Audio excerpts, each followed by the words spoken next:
అందరికీ నమస్కారం. ఈరోజు మనం ఒక అద్భుతమైన సాహసయాత్రకు బయలుదేరుతున్నాం. ఇది డాలర్ అనే ఒక మాయా నాణ్యం కథ. అది ప్రపంచ గ్రామాన్ని ఎలా తన గుప్పిట్లో పెట్టుకుందో తెలుసుకుందామా? పదండి, ఈ కథలోకి దూకెద్దాం. ఒకసారి ఊహించుకోండి, ఒక మెరిసే ఆకుపచ్చ నాణెముంది. అది అచ్చం ఒక సూపర్ హీరోలాగా ప్రపంచమంతా ఎగురుతూ ఏ తలుపునైనా ఇట్టే తెరిచేస్తుంది. ఎలాంటి తుఫానులొచ్చినా, గొడవలు జరిగినా అది మాత్రం ఎప్పుడూ బలంగా, నిటారుగా నిలబడుతుంది. ఏంటో తెలుసా ఆ మాయానాణెం? అదే మన డాలర్.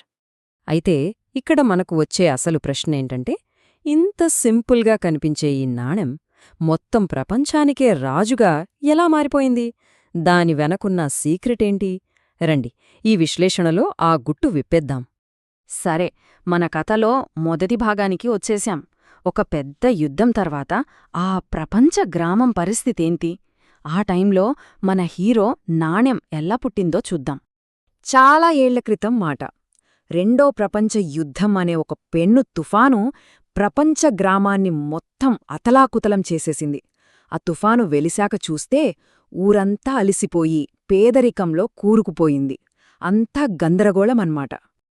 ఆ సమయంలో రూపాయి, యూరో, యెన్ ఇలాంటి నాణేలన్నీ అస్థిరంగా ఉండేవి. అంటే ఈరోజు వాటి విలువ ఆకాశంలో ఉంటే రేపు పాతాళంలో ఉండేది. కాని అమెరికా అనే ఒక శక్తివంతమైన ఇంట్లో పుట్టిన డాలర్ మాత్రం భయపడకండి, నేను మీ స్థిరమైన స్నేహితుణ్ణి, ఎప్పుడూ మీతోనే ఉంటాను అని భరోసా ఇచ్చింది. ఇప్పుడు కథలో అసలు మలుపు దగ్గరికొచ్చాం. ప్రపంచ గ్రామ పెద్దలందరూ కలిసి డాలర్ను తమ నాయకుడుగా ఎలా ఎన్నుకున్నారో చూసేద్దాం. చూడండి, యుద్ధం అయిపోయాక ప్రపంచం మొత్తం చిన్నాభిన్నమైపోయింది కదా. అప్పుడు బ్రిటన్ వుడ్స్ అనే చోట ప్రపంచంలో ఉన్న తెలివైన పెద్దలందరూ ఒక మీటింగ్ పెట్టుకున్నారు. అప్పటికే అమెరికా ఫ్యాక్టరీలు, పొలాలు అదిరిపోయే ఐడియాలతో చాలా బలంగా ఉంది. సో వాళ్ళంతా ఆలోచించి రైట్, డాలర్నే మన లీడర్గా ఎన్నుకుందాం అని ఒక నిర్ణయానికొచ్చారు.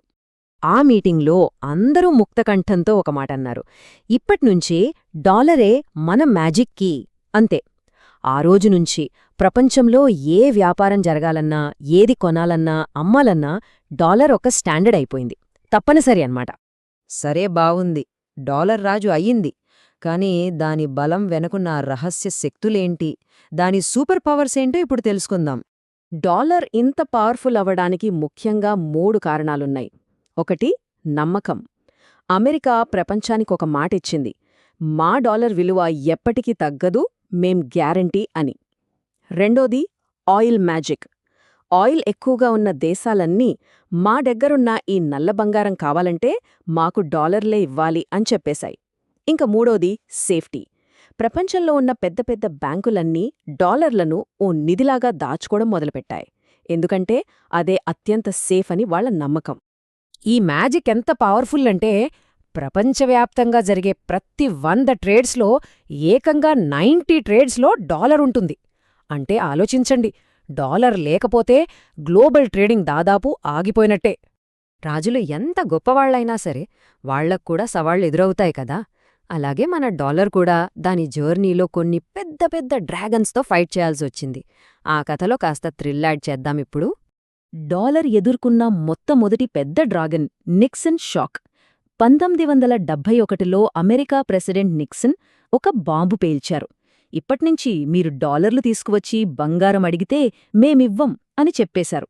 ఇది ప్రపంచాన్ని షాక్కి గురిచేసింది.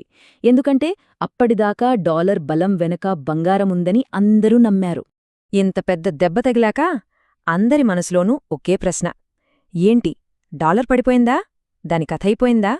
కాని అందర్నీ ఆశ్చర్యపరుస్తూ అలా జరగలేదు. డాలర్ పడిపోవడం ఏంటి, పైగా సముద్రపు అలలపై తేలియాడే ధైర్యమైన పడవల మరింత ఫ్రీగా, మరింత స్ట్రాంగ్గా తయారైంది. అప్పుడర్థమైంది ప్రపంచానికి, డాలర్ బలం బంగారం మీద కాదు, అమెరికా ఎకానమీ మీద, దాని శక్తి మీద ఆధారపడి ఉందని. దాని స్టెబిలిటీ మళ్లీ ప్రూవ్ అయింది. ఆ తర్వాత 2008లో ఆర్థిక సంక్షోభమనే మరో పెద్ద రాక్షసుడు దాడి చేశాడు. అప్పుడు ప్రపంచంలోని చాలా కరెన్సీలు వణికిపోయి కుప్పకూలాయి. కానీ డాలర్ మాత్రం పెన్ను తుఫాన్లో దారి చూపే లైట్ హౌస్లా అచుంచలంగా నిలబడింది. సరే, అదంతా గతం. ఇప్పుడు కథను ప్రెజెంట్లోకి తీసుకొద్దాం. మరి ఈ ప్రపంచ గ్రామ కరెన్సీ భవిష్యత్తు ఎలా ఉండబోతోంది? ఒక లుక్కేద్దాం. డాలర్ ఇప్పటికీ కింగే, అందులో డౌట్ లేదు. కానీ ఇప్పుడు కొత్త ఛాలెంజెస్ వస్తున్నాయి. క్రిప్టోకరెన్సీల రూపంలో కొత్త మాంత్రికులు, డిజిటల్ యువాన్ లాంటి డిజిటల్ డ్రాగన్లు ఇవన్నీ ఇప్పుడు పోటీకి వస్తున్నాయి. వీటిలో కొన్నింటికి ప్రభుత్వాల కంట్రోల్ ఉండదు. అందుకే అవి డాలర్ రాచరికానికి అసలైన సవాలు విసురుతున్నాయి. అందుకే ఇప్పుడు మన ముందున్న అసలు ప్రశ్న ఇదే: భవిష్యత్తులో ఈ ప్రపంచ గ్రామాన్ని పాలించడానికి డాలర్ను పక్కకు నెట్టి మరో కొత్త మాయానాణెం ఏదైనా సింహాసనాన్ని అధిరోహిస్తుందా? దీని గురించి ఆలోచించాల్సిన సమయం వచ్చింది.